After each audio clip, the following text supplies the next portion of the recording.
अरे बस करो भगवान, बहुत अच्छी लग रही हो, अब चलो भी। फ्लाइट पहुंचने में ज्यादा टाइम नहीं बचा। हाँ बस 2 मिनट और दे दो। आधा घंटा पहले भी तुमने यही कहा था। अच्छा अच्छा ठीक है, अब ज्यादा मजाक मत उड़ाओ मेरा। मैं क्या मजाक उड़ा रहा हूं, मैं तो बस यही कह रहा हूं कि अगर रितिका हमसे पहले एयरपोर्ट पर लैंड कर गई तो उसे इंतजार करना पड़ेगा। आपको बड़ी जल्दी है साली से मिलने की। रितिका मधु की छोटी बहन थी। वो लंदन में रहकर पढ़ाई कर रही थी और अब पढ़ाई पूरी करने के बाद वो वापस इंडिया लौट रही थी और उसी को रिसीव करने मधु और सुरेश एयरपोर्ट जा रहे थे। आपको रितिका दिख रही है क्या कहीं? नहीं तो, मुझे तो नजर नहीं आई।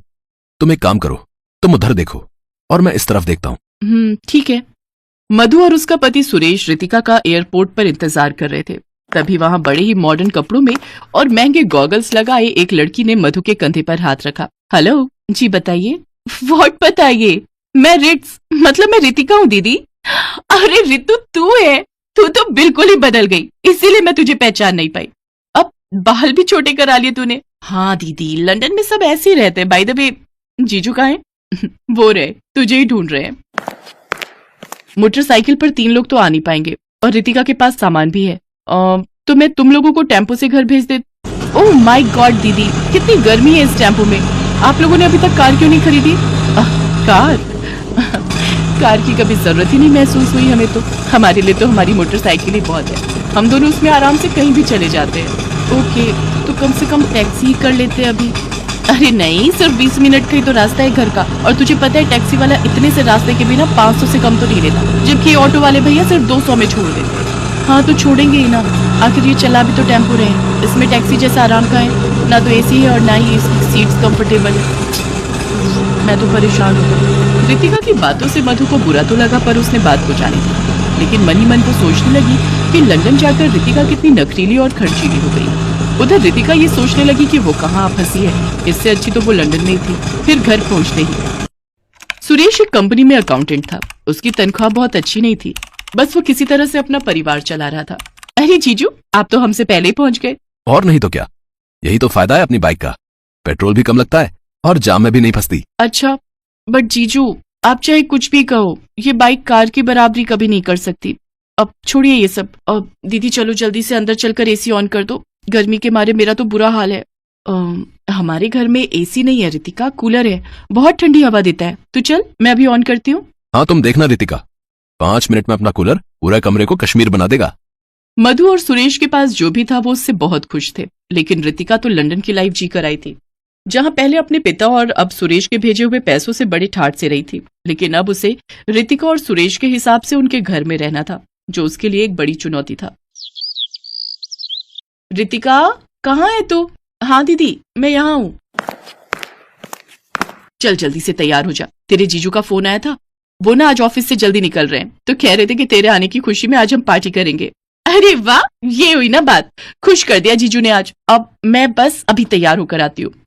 मधु ने बढ़िया साड़ी पहनी थी और हाथों में नई चूड़ियां पहनकर वो बहुत ही सुंदर लग रही थी। तभी रितिका तैयार होकर कमरे से बाहर निकली। उसने एक मॉडर्न 1 पीस ड्रेस पहनी थी जो काफी डीप नेक थी, जिसे देखते ही मधु ने रितिका से कहा, ओए तू मार्केट जा रही है या अपने हनीमून पर?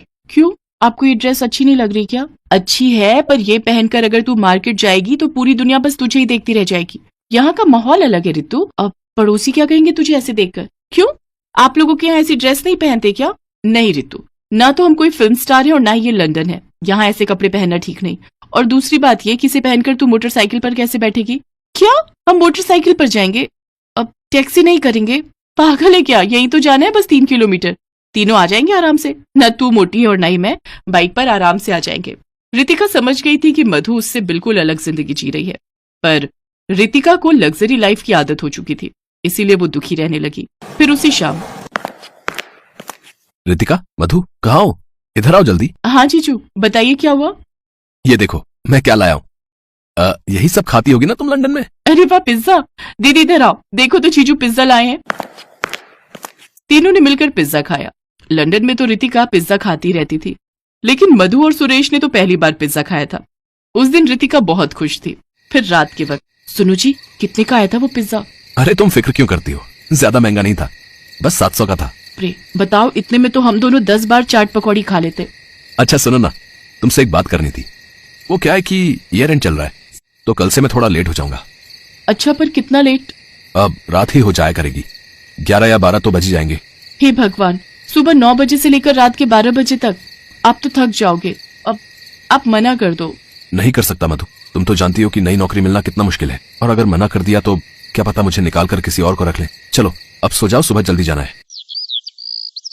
अब सुरेश हर सुबह घर से जल्दी निकल जाता और फिर रात में काफी लेट आता।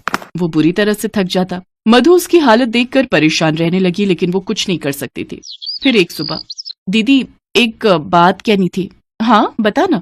दीदी वो लंदन में मेरी एक फ्रेंड थी कनिका, वो यहीं की है, उसकी शादी है परसों।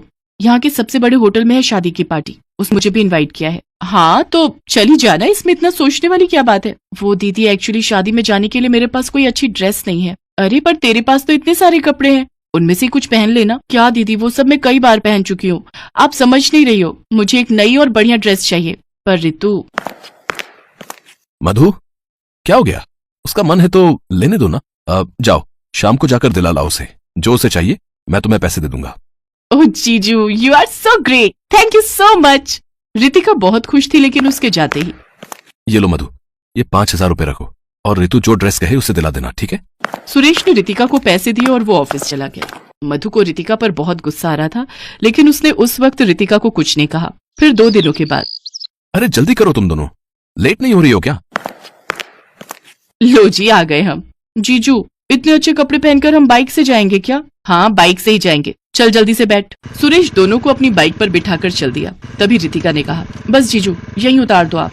अरे पर होटल तो दूर है ना अभी। हाँ पर मेरे सारे दोस्त होंगे वहाँ, वो मुझे ऐसे बाइक पर देखेंगे तो क्या इंप्रेशन पड़ेगा उन पर। अब हम यहीं उतर जाते हैं और उन्हें बोल देंगे कि टैक्सी से आए थे। रितिका की बात सुनकर मधु को बहुत गुस्सा आया, लेकिन सुरेश ने उसे आंखों का इशारा कर चुप करा दिया। शादी के फंक्शन में भी रितिका हर जगह अपने अमीर और मॉडर्न होने का दिखावा कर रही थी, जिसे देखकर मधु के सिर में दर्द होने लगा था। फिर फंक्शन खत्म होने के बाद, दीदी प्लीज जीजू को मत बुलाना, मैं बाइक से नहीं जाऊंगी, हम टैक्सी कर लेंगे, और जीजू भी तो ऑफिस में होंगे ना, अब बिजी होंगे वो, उन्हें परेशान मत करो। मधु गुस्से में थी, लेकिन फिर भी उसने ऑनलाइन टैक्सी बुक की। टैक्सी आई तो दोनों उसमें बैठ गई, और फिर कितने दिनों बाद कार में बैठी हूँ, सच में कार का अलग ही मजा है। ड्राइवर चलो, अब किस बात का इंतजार है? जी मैडम, बस ओटीपी बता दीजिए। जैसे ही ड्राइवर ने गर्दन पीछे घुमाई, उसे देखकर मधु और रितिका दोनों ही हैरान रह गए। टैक्सी का ड्राइवर सुरेश था, जो रितिका के खर्चे पूरे करने के लिए ईयर एंड का बहाना बनाकर ऑफिस के बाद टैक्सी चला रहा था। मधु की आंखों से आंसू बहने लगे। सुरेश ने भी नजरें नीचे कर ली और रितिका का मुंह खुला का खुला रह गया। वो कुछ न बोल सकी, लेकिन इसके बाद से सब कुछ बदल गया, क्योंकि रितिका बदल गई थी। हालांकि मॉडर्न वो अब भी थी, लेकिन क्या जरूरी है और क्या नहीं, ये उसे समझ आ चुका।